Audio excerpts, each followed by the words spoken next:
तो आज हम बनाने वाले हैं चाय, जो कि सर्दी में और खांसी में आराम देगा। तो इसके लिए हमको चाहिए 1 गिलास पानी, 2 गिलास पानी, इतने बड़े गिलास से डालेंगे।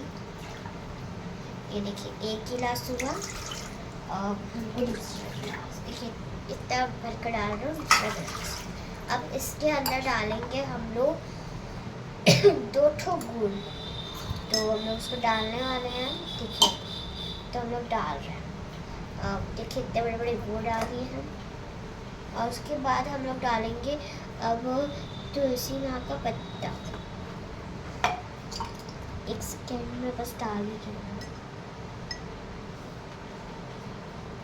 तो मेरे पास ज़्यादा नहीं था क्योंकि बारिश हो रहा था और उसकी वजह से मैं डाल नहीं पाया ज़्यादा। तो अब मैं जा रही हूँ अदरक डालने। तो अदरक को मैं कूच कर डालूंगी।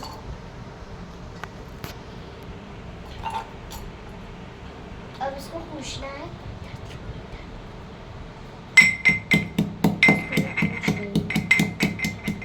इसमें थोड़ा सा तुलसी माँ का पत्ता भी है, तो इसको हम कूच लेंगे अपने हिसाब से। अदरक ले लेंगे और 5 लवंग और 5 मरीच ले लेंगे। तो अब इसको हम भी इसको इतना डाल दे रहे हैं। और मैं दिखाना भूल गई थी अदरक, तो मैं दिखा कर डाल इसमें। और अब बस हो चुका है। इसको गैस पे रखेंगे। देखिए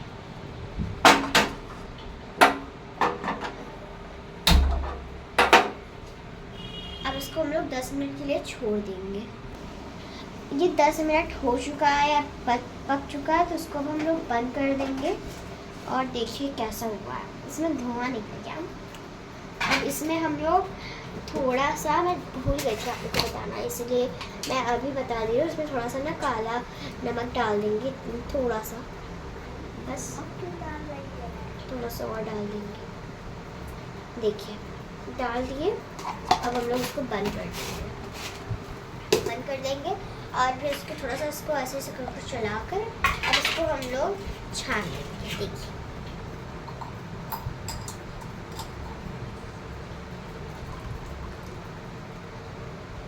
अब इस तरह छान लेंगे। आप लोग ना स्टील वाला ये लीजिएगा, क्योंकि आप लोग जब गरम चीज़ छानते हैं तो वो जो प्लास्टिक वाला छन्नी होता है उसमें का प्लास्टिक पिघल कर आप लोग के गरम चीज़ में चल जाएगा। जैसे चाय तो होता है और भी बहुत कुछ होता है, जैसे काढ़ा वाढ़ा हो सकता है। तो बस मैं यही बताने के लिए की थी। तो अगर आपको वीडियो अच्छा लगा तो प्लीज़ लाइक और सब्सक्राइब जरूर करिएगा।